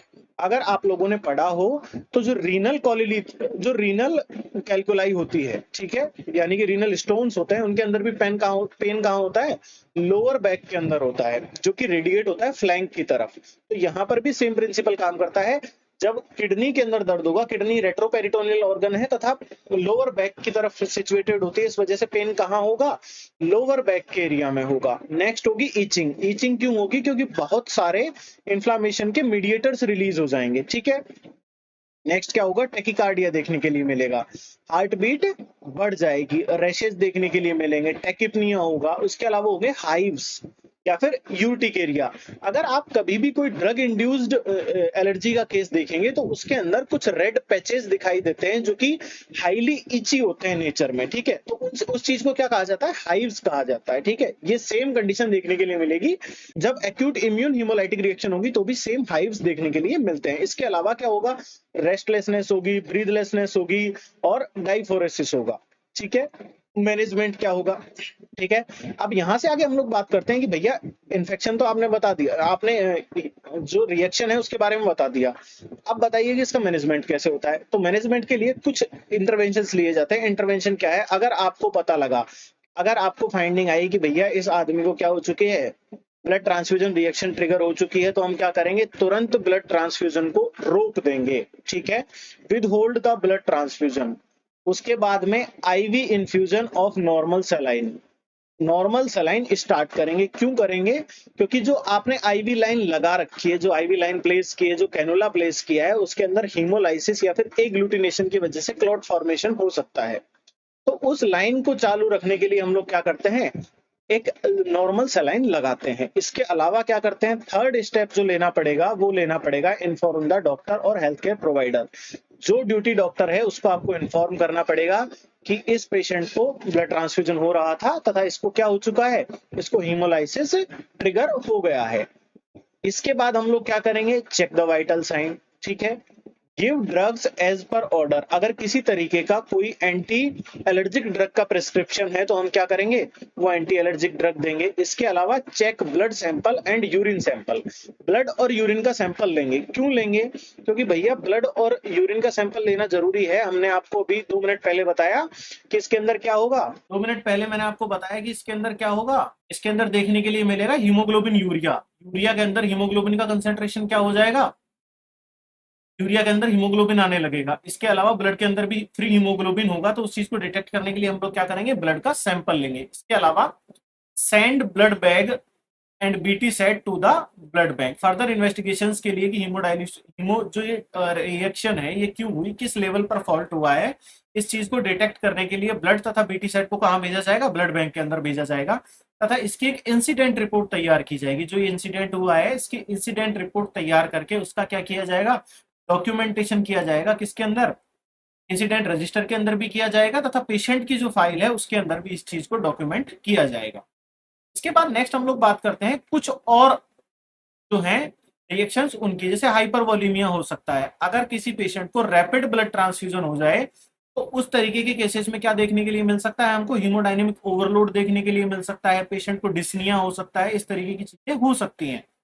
कौन से पेशेंट हाई रिस्क पर होते हैं, सबसे पहले पीडियाट्रिक जो बच्चे हैं वो हाइपरवोलेमिया के हाई रिस्क पर होते हैं। इसके अलावा हार्ट से रिलेटेड किसी पेशेंट को कोई दिक्कत है, कोई हेपेटिक इंपेयरमेंट वाला पेशेंट है या फिर कोई रीनल इंपेयरमेंट वाला पेशेंट है, तो इन तीनों चारों कंडीशंस के अंदर क्या देखने के लिए मिल सकता है, हाइपरवोलेमिया देखने के लिए मिल सकता है।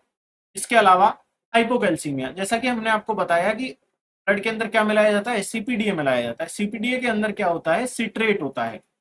अब जो सीट्रेट है वो सीट्रेट क्या करेगा, कैल्शियम के साथ बाइंड हो जाएगा। जब आप किसी इंडिविजुअल को 4-5 ब्लड यूनिट ब्लड ट्रांसफ्यूज कर देंगे तो उसके अंदर सीट्रेट की मात्रा बढ़ जाएगी, जो कि उसकी बॉडी के अंदर भी क्या करेगा, एक्स्ट्रा सेल्यूलर कैल्शियम के साथ में बाइंड हो जाएगा तथा हाइपोकैल्सिमिक जो इफेक्ट है वो प्रोड्यूस करेगा, ठीक है। नेक्स्ट क्या हो सकता है, हाइपरकैलेमिया। अगर भैया किसी ब्लड बैग के अंदर सेल्यूलर डिस्ट्रक्शन हो गया है या फिर जो मतलब उस ब्लड को विड्रॉ किए हुए 3 वीक से ज्यादा टाइम हो गया है तो उसके अंदर सेल का डिस्ट्रक्शन होता है तथा इंट्रासेल्यूलर पोटेशियम क्या हो जाता है, फ्री हो जाता है। अब वो जब आप उस ब्लड को किसी पेशेंट में ट्रांसफ्यूज करेंगे तो उसके अंदर क्या होगा, उसके अंदर पोटेशियम का लेवल बढ़ जाएगा तथा हाइपरकैलेमिया का इफेक्ट प्रोड्यूस होगा। ईसीजी के अंदर हाइपरकैलेमिया का क्लासिकल साइन क्या है, टॉल टी वेव, ठीक है। टी वेव आएगी पीक, नोच के साथ में टी वेव देखने के लिए मिलेगी। इसके अलावा क्या हो सकता है, सेप्टिसीमिया। अगर ट्रांसफ्यूजन का टाइम प्रोलॉन्ग्ड हो जाए, 4 घंटे से ज़्यादा तक आप ब्लड ट्रांसफ्यूज करते रहे, तो उसकी वजह से क्या हो सकता है, उस बैग के अंदर बैक्टीरियल ग्रोथ हो सकती है, जो कि बाद में किसी पेशेंट के अंदर क्या कर सकती है, सेप्टिसीमिया कॉज कर सकती है। बैग के अंदर ग्रोथ क्यों होगी, क्योंकि ब्लड है वो एक बहुत पोटेंशियल कल्चर है बैक्टीरियल ग्रोथ के लिए। अब और जो बैक्टीरिया की ग्रोथ है उसके लिए ऑप्टिमम टेम्परेचर क्या है, 25 टू 30 डिग्री सेंटीग्रेड सबसे अच्छा हैबिटेबल टेम्परेचर है। ठीक है, अब जब आप उसको एक बहुत अच्छा कल्चर मीडिया प्रोवाइड करा रहे हैं, एक ऑप्टिमम टेम्परेचर प्रोवाइड करा रहे हैं, तो वहां पर बैक्टीरियल ग्रोथ के चांसेस बहुत ज्यादा हो जाते हैं। ठीक है, अगर आप अनस्टेराइल टेक्निक्स का यूज कर रहे हैं, उस कंडीशन में भी सेप्टिसीमिया हो सकता है। इसके अलावा क्या देखने के लिए मिल सकता है, इसके अलावा देखने के लिए मिल सकता है आपको आयरन ओवरलोड। ठीक है, ये यूजुअली थैलेसीमिया जैसे केसेस में देखने के लिए मिलता है, जहां पर फ्रिक्वेंट ब्लड ट्रांसफ्यूजन्स होते हैं। अब इसके अंदर क्या होगा कि भैया आयरन का किसी इंडिविजुअल के अंदर क्या हो जाएगा, लेवल बढ़ जाएगा। अब जब आयरन का लेवल बढ़ जाएगा तो उसके लिए चिलेटिंग थेरेपी दी जाती है। कुछ आयरन चिलेटिंग एजेंट होते हैं, जैसे कि डेफेरोक्सामाइन जो कि है वो क्या है, एक आयरन का एंटीडोट है। तो ये आयरन एंटीडोट क्या करता है कि बाइंड कर लेता है जो फ्री आयरन फॉर्म, जो फ्री आयरन है उसको खुद के साथ में बाइंड कर लेगा तथा इफेक्ट को सबसाइड कर देगा। वो कब कब सकता है, अगर मैसिव ब्लड ट्रांसफ्यूजन हो जाए। मैसिव ब्लड ट्रांसफ्यूजन का मतलब क्या है, 24 घंटे के अंदर 10 यूनिट से ज्यादा ब्लड ट्रांसफ्यूज कर दिया जाए, तो उस कंडीशन के अंदर भी आयरन ओवरऑल लोड देखने के लिए मिल सकता है। ठीक है? इसके अलावा कुछ बहुत इंपॉर्टेंट पॉइंट्स आते हैं क्योंकि आपको कॉम्पिटेटिव एग्जाम के लिहाज से याद रखने हैं, या फिर ये जो सबसे इंपॉर्टेंट पॉइंट हैं जिनका क्या है, कॉम्पिटेटिव एग्जाम्स में बहुत बार क्वेश्चंस पूछे जाते हैं। कौन कौन से हो सकते हैं, सबसे पहला पॉइंट है positive blood groups can receive both positive and negative but donate only to positive. ठीक है, पॉजिटिव ब्लड ग्रुप वाला बंदा है, इस बारे में हम बहुत डिटेल में पहले डिस्कस कर चुके हैं कि जो जिस बंदे का ब्लड ग्रुप पॉजिटिव है वो सिर्फ पॉजिटिव को दे सकता है, जबकि जिसका नेगेटिव है वो पॉजिटिव वाले को भी दे सकता है और नेगेटिव वाले को भी दे सकता है। यूनिवर्सल डोनर कौन हो गया भाई, हर इंडिविजुअल को डोनेट कौन कर सकता है, जिसका ब्लड ग्रुप क्या है, ओ नेगेटिव है। हर बंदे से ब्लड ग्रुप ले कौन सकता है, ब्लड जिसका ब्लड ए बी पॉजिटिव है। ठीक है, उसके अलावा जो ब्लड ट्रांसफ्यूजन है उसको कब किया जाना चाहिए, डॉक्टर के प्रेस्क्रिप्शन पे ही किया जाना चाहिए, किसी इंडिविजुअल की रिक्वेस्ट पर ब्लड ट्रांसफ्यूजन नहीं किया जा सकता है। इसके अलावा maintain strict sterile technique during transfusion, हमने बताया कि सेप्टिसीमिया का रिस्क रहता है, जहां कहीं भी इन्वेजिव टेक्निक्स इस्तेमाल हो रही हैं वहां पर स्ट्रिक्ट स्टेराइल टेक्निक्स का यूज किया जाता है। इसके अलावा भैया जब आपके हाथ में ब्लड आ जाए तो उसको चेक करना है किसके लिए, leakage, colour, consistency, clot formation, expiry date, if anything present blood transfusion should be hold. ठीक है, ये सिर्फ ब्लड ट्रांसफ्यूजन में नहीं, अगर किसी भी ड्रग के मामले में, किसी भी किसी भी मेडिकल एरिया में अगर कोई डाउट प्रोड्यूस हो गया, किसी भी चीज पे डाउट है, तो उस प्रोसीजर को विदहोल्ड कर दिया जाता है। जैसे कि अगर ये डाउट है कि ये आर्टिकल स्टेराइल है या नहीं है, तो इसका मतलब उसे क्या माना जाएगा, अनस्टेराइल माना जाएगा। अगर मान लो ब्लड के ऊपर डाउट आ गया, ठीक है, कि इसके अंदर एयर है, ब्लड बैग के अंदर इसके अंदर क्लॉट दिखाई दे रहा है, इसका कलर क्या है, नॉर्मल नहीं है, तो प्रोसीजर को तुरंत क्या कर देना है, होल्ड कर देना है। ठीक है, again blood transfusion should be initiated only in present of 2 registered nurse. ठीक है, ब्लड ट्रांसफ्यूजन को स्टार्ट किया जा सकता है 2 रजिस्टर्ड नर्स की प्रेजेंस में। ब्लड ट्रांसफ्यूजन में ब्लड को वेरीफाई करता है ड्यूटी डॉक्टर और उसके बाद में ट्रांसफ्यूज करती हैं 2 रजिस्टर्ड नर्स। ठीक है, इसके अलावा ब्लड के अंदर किसी भी तरीके की कोई भी ड्रग मिक्स नहीं करनी है, कुछ भी मिक्स ब्लड के अंदर नहीं किया जाता है ब्लड बैग के अंदर। सिर्फ आप नॉर्मल सलाइन का इस्तेमाल कर सकते हैं, किसके लिए, ब्लड की जो बीटी सेट है उसको पेटेंट रखने के लिए। ब्लड बैग के अंदर तो नॉर्मल सलाइन तक आप अपनी तरफ से नहीं मिला सकते हैं। और क्या करना होता है, स्क्रीनिंग की गाइडलाइंस, हालांकि ये ब्लड बैंक के लिए होती है, टीटीआई ट्रांसफ्यूजन ट्रांसमिटेड रिएक्शंस होती हैं, जैसे कि हेपेटाइटिस बी हो गया, हेपेटाइटिस सी हो गया, मलेरिया हो गया, एचआईवी हो गया, सिफिलिस हो गया। इन सभी बीमारियों के लिए क्या है, ब्लड को टेस्ट किया जाता है, क्रॉस जो है उसकी स्क्रीनिंग की जाती है। उसके बाद में ब्लड ट्रांसफ्यूज करने के लिए हमेशा क्या यूज करना है, ब्लड ट्रांसफ्यूजन सेट का यूज करना है, आईवी सेट का यूज नहीं करना है। हर यूनिट के लिए एक नया आईवी सेट, नया ब्लड ट्रांसफ्यूजन सेट यूज करना है। उसके बाद में अगर मैं बात करूं कैनुला कौन सा यूज करना है, तो भैया सबसे पहले ब्लड डोनेशन के लिए कितने नंबर की नीडल यूज होती है, 16 गॉज की नीडल यूज होती है। और ब्लड ट्रांसफ्यूजन के लिए कितने कैनुला यूज होते हैं? तो एडल्ट के अंदर 18 गॉज का, चिल्ड्रंस के अंदर 20 गॉज का, इन्फेंट के अंदर 22 गॉज का और न्यू बॉर्न के अंदर 24 गॉज का कैनुला यूज किया जाता है। ठीक है, 18 नंबर ग्रीन होता है, 20 नंबर पिंक होता है, 22 नंबर ब्लू होता है और 24 नंबर येलो होता है। इस तरीके के कैनुला यूज किए जाते हैं। Needle use for blood transfusion, जैसा अभी आपको बताया 16 गॉज की निडल यूज होती है। असेसमेंट, वाइटल साइन का असेसमेंट क्या करेंगे? तो vital sign pre assessment, blood transfusion से 5 मिनट पहले असेसमेंट करना है। Second assessment, blood transfusion initiate करने के 5 मिनट बाद करना है। Third assessment, blood transfusion initiate करने के 15 मिनट बाद करना है। Fourth assessment, blood transfusion initiate करने के 30 मिनट बाद करना है। और उसके बाद में हर 30 मिनट के रेगुलर इंटरवल पर ब्लड जो है क्या करना है? वाइटल साइन चेक करने हैं। ठीक है, अब इसके अलावा क्या करना है भैया? शुरुआत के जो 15 मिनट है उसमें ब्लड जो है वो रिएक्शंस हो सकती हैं, तो इसी वजह से 1 से 2 ml पर मिनट का ट्रांसफ्यूजन रेट रखना है, किसमें? स्टार्टिंग के 15 मिनट तक। इसके अलावा ब्लड को हमेशा ब्लड बैंक के रेफ्रिजरेटर में रखा जाता है, कभी भी इसको वार्ड के रेफ्रिजरेटर में या फिर किचन के रेफ्रिजरेटर में स्टोर नहीं किया जा सकता है। और क्या क्या होना चाहिए? Blood transfusion should be initiated with in 30 minute after issue from the blood bank.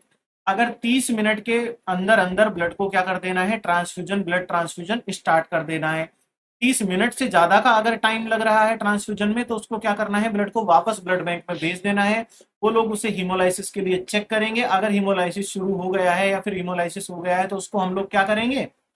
उसको डिस्कार्ड कर देंगे, ऑटोक्लेव कर दिया जाएगा। इसके अलावा ब्लड बैग जो है उसको कहाँ से वार्म करके भेजते हैं? ब्लड बैंक से वार्म करके भेजते हैं। कभी भी पेशेंट के या फिर अटेंडेंट के एक्जिला, एब्डोमेन या फिर ब्लैंकेट के अंदर जो है ब्लड बैग को नहीं रखना है। लेकिन इंडिया में यही तरीका है, यही ऐसे ही रखते हैं। रखते क्यों है? उसका एक सिंपल सा कॉज ये है भैया, जब आपको गर्म करके ब्लड अगर दिया जाएगा, प्री वार्म्ड ब्लड दिया जाएगा, तो उसको 30 मिनट के अंदर ट्रांसफ्यूजन इनिशिएट कर दिया जाएगा। लेकिन इंडिया में हर हॉस्पिटल में ब्लड बैंक ही नहीं है, ब्लड को लाने में ही 1 घंटा लग जाएगा, तो उसके बाद में आप लोग उसको ट्रांसफ्यूज कैसे कर पाएंगे? इस वजह से pre warmed blood blood bank से इश्यू इंडिया के अंदर नहीं किए जाते हैं ऑलमोस्ट। ठीक है, इसके अलावा अगर किसी पेशेंट को 100 डिग्री फॉरेनहाइट से ज्यादा का फीवर हो जाए तो ब्लड ट्रांसफ्यूजन को क्या कर देना है? विद होल्ड कर देना है जब तक कि टेम्परेचर नॉर्मल ना हो। कि बढ़ा हुआ टेम्परेचर क्या कर सकता है? हीमोलाइसिस कॉज कर सकता है। अब अगर दूसरा पॉइंट निकल करके आता है कि अगर 4 घंटे से ज्यादा टाइम लग जाए, भाई 4 घंटे में बुखार नहीं उतरे, तो बचे हुए ब्लड का क्या करेंगे? उसको डिस्कार्ड कर देंगे। नेक्स्ट है the blood bag is made up of PVC. Blood bag PVC से बना हुआ होता है, सिंगल यूज होता है, रिसाइकिल इसको नहीं कर सकते हैं, इस वजह से इसको क्या करेंगे? येलो बिन के अंदर डिस्कार्ड करेंगे। Next, blood transfusion not completed due to any reason, blood should be return to the blood bank. ठीक है, अगर किसी भी वजह से ब्लड ट्रांसफ्यूजन कंप्लीट ना हो पाए तो बचा हुआ ब्लड कहाँ जाता है? ब्लड बैंक के अंदर जाता है।